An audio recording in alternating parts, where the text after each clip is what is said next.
The silence was deafening. Not the peaceful quiet of a sleeping world, but a vast, empty space where laughter and song used to be. He remembered the joy of a clear note, the thrill of a shouted word, but now nothing. Just a hollow echo in his own chest. It felt like a part of him had been stolen, leaving him adrift in a world that suddenly spoke a language he could no longer understand. But even in the deepest quiet, a flicker of hope can ignite. A whisper of courage, a gentle nudge towards a path unseen. Because sometimes, the greatest adventures begin not with a voice, but with the strength to find it again. The silence within. The silence settled not like a blanket, but like a heavy cloak, muffling the vibrant world. It began subtly, a whisper of a voice lost in the wind. Then it grew, a vast chasm opening where laughter and song once resided. Each attempt to speak became a desperate struggle against an invisible force, a silent scream trapped within. The boy felt it in his chest, a hollow ache, a constant reminder of what was missing. His thoughts, once a riotous chorus, now echoed in an empty hall. The world outside continued its noisy dance, oblivious to the quiet war raging inside him. He watched his friends' lips move, their words a cascade he could no longer join. A frustration, sharp and bitter, began to bloom. Days bled into weeks, and the silence deepened. It was in the hushed pity of his mother's eyes, the awkward pauses in conversations, the way people sometimes spoke slower, as if his silence was a contagious ailment. He learned to communicate with gestures, with scribbled notes, with the fierce intensity of his gaze. Yet, a part of him felt unseen, unheard, a ghost in his own life. The vibrant colors of his inner world, the dreams and ideas that once flowed freely, now seemed muted, confined. He longed to shout, to sing, to simply say his name and have it sound like him. This internal quiet was a constant companion, a shadow that stretched even in the brightest sunlight. Then a flicker. A tiny spark in the vast darkness. It wasn't a sound, not yet. It was a feeling, a resonance. He discovered that while his voice was gone, his heart still beat a rhythm, his mind still spun stories. He found solace in the rustling leaves, the gentle lapping of waves, the silent language of a shared smile. He began to paint, his emotions pouring onto the canvas in bold strokes and vibrant hues. He learned to listen, truly listen, to the world around him, finding melodies in the mundane. The silence within was still there, but it was no longer an empty void. It was becoming a space for a different kind of expression, a deeper understanding. Slowly, tentatively, something began to stir. It was a fragile hope, a whisper of a possibility. He realized that his voice was not just the sound that left his lips, but the sum of his experiences, his feelings, his spirit. The silence had forced him to find new ways to connect, to be understood. And in that discovery, he found a strength he never knew he possessed. The journey was far from over, but he no longer felt lost. He understood that even in the deepest silence, a powerful voice can still be found, resonating in the quiet corners of the soul. True strength isn't about making noise, but about finding your truth, no matter how quiet the world may be. The echo of hope. The silence was a heavy cloak, suffocating the boy's spirit. Days bled into weeks, each sunrise a stark reminder of the voice he'd lost, a melody silenced within him. He watched children laugh, their voices like tinkling bells, and a deep ache would bloom in his chest.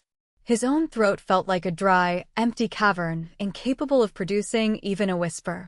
He tried, oh how he tried, to force out a sound, to reclaim that lost part of himself, but only frustration answered.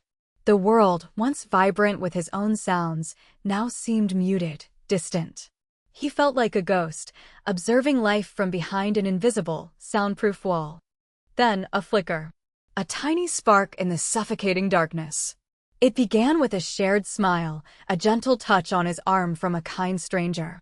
These small gestures, these silent communications, started to weave a new tapestry of connection. He realized that words weren't the only language. His eyes, once downcast with despair, began to lift. They met others, and in those shared gazes, he found understanding. A small nod, a reassuring squeeze of his hand, these became his new vocabulary, potent and full of meaning. This burgeoning understanding blossomed into an echo of hope, a quiet but persistent hum that pushed back against the silence. He started to express himself in new ways. He'd draw vibrant pictures, his hands moving with a newfound purpose, translating the colors and shapes of his inner world onto paper. He'd hum, a soft, breathy sound that, while not a word, was undeniably his.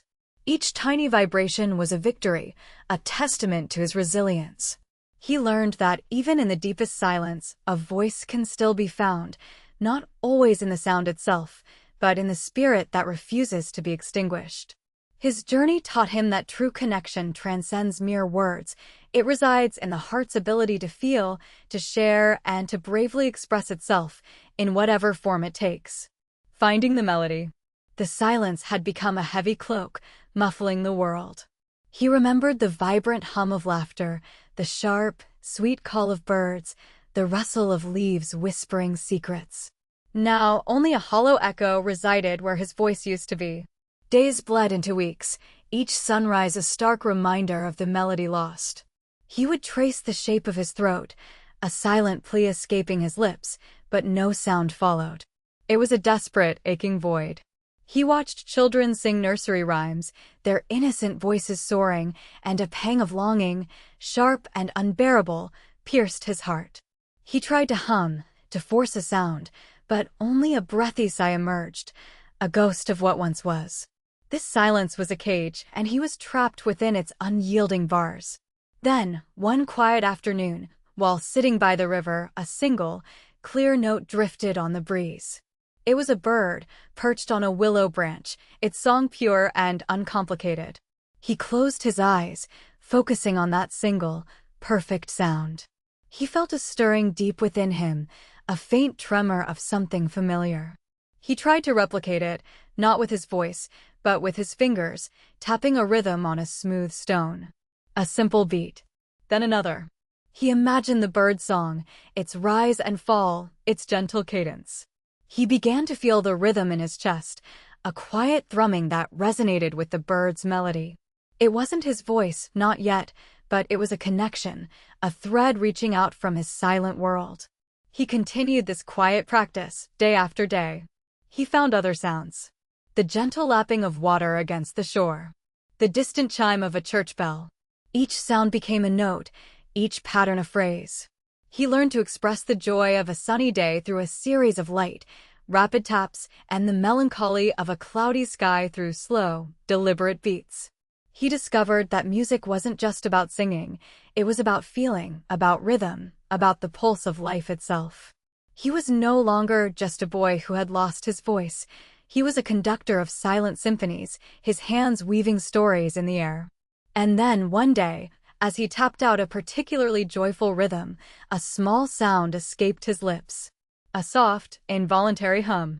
It was weak, fragile, barely audible, but it was there. A note, pure and true, born from the silence. Tears welled in his eyes, not of sorrow, but of profound relief and dawning hope. The melody wasn't lost, it had simply found a new path.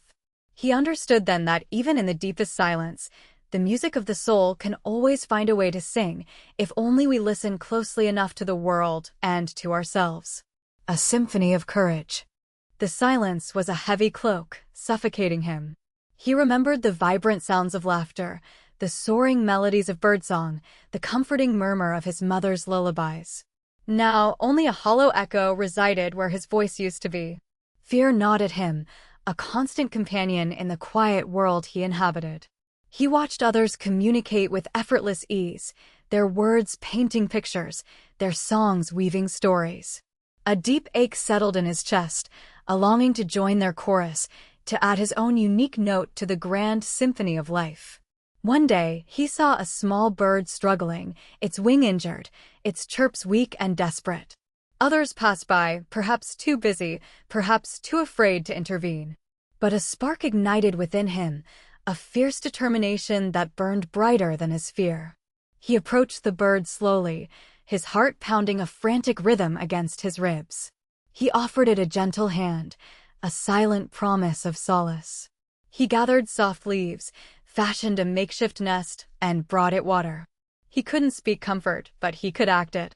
He communicated through his actions, through the tender care he poured into the tiny creature. He mimed soothing words, his eyes conveying a depth of empathy that transcended spoken language. The bird, sensing his genuine kindness, began to mend. Slowly, tentatively, it started to chirp again, its small voice a fragile melody of recovery. And then, one evening, as the sun dipped below the horizon, the bird took flight, its song a clear, triumphant note that filled the air. In that moment, a profound realization washed over him. Courage wasn't about the absence of fear, but about acting in spite of it. His voice might have been lost, but his spirit was not silenced. He discovered that true strength lay not in the sound one makes, but in the love one shares, the compassion one extends. He learned that, even in the deepest silence, a symphony of courage can resonate, powerful and enduring, proving that the most beautiful music often comes from the heart. He found his voice again, not in the loudest shouts, but in the quietest whispers of courage. He learned that true strength isn't about what you can say, but about what you dare to feel and share. We all have stories waiting to be told, even when words fail us. What happens when we truly listen to the stories that aren't spoken? Join us next time as we explore the power of silent communication.